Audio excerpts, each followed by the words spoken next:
On this episode of Trackman, we're going to be answering an age-old question. Is it really a good idea to upgrade a pre-built system like a Dell to get playable gaming results? Let's find out.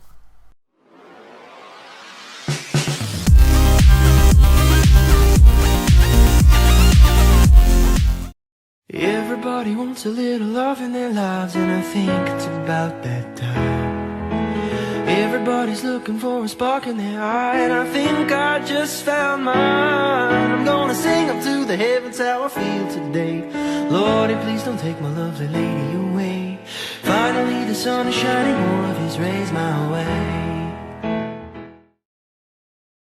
The first two upgrades we're going to be throwing in is the new Intel Core 2 Duo E7600, clocked in at 2.93 GHz, and the R7260X by Sapphire.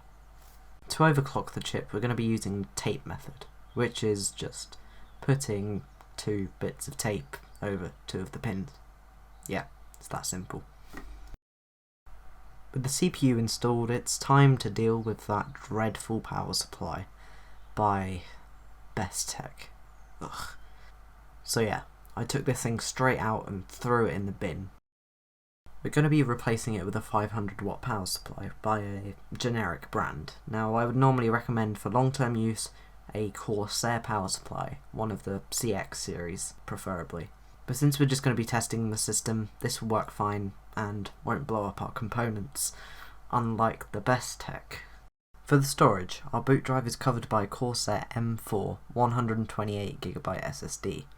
Now, it's 6 gigabits per second and is going to be plenty fast, so it's going to work well in this system.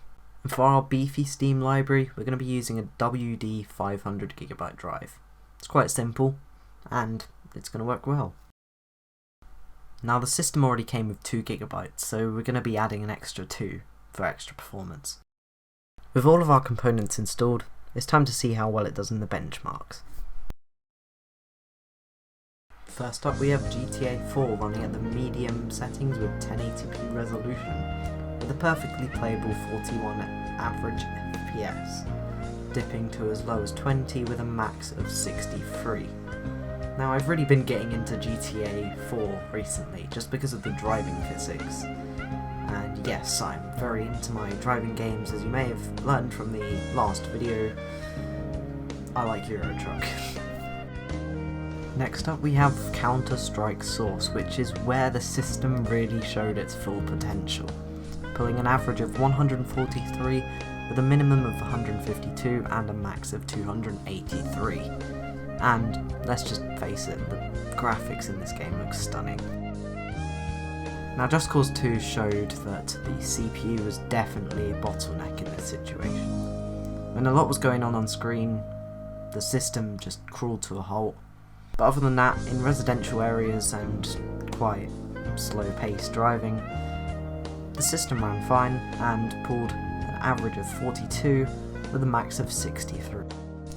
Now we have Left 4 Dead 2, which is actually where I was pleasantly surprised. Now, this is my first experience playing Left 4 Dead, and quite a pleasant one, pulling an average of 56 with a minimum of 0 and a max of 62.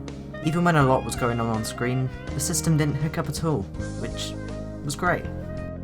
Now the conclusion and answering the question. Can you game on old hardware with a new graphics card? And just a little bit of touching up. And I'm gonna say yes. They're definitely right about this one. If you're looking at price to performance, this is absolutely brilliant. But you're gonna want a decent mid-ranged graphics card, and for that I would recommend either a 1050 Ti or a GT 1030, as they are currently budget cards that, well, they're quite cheap.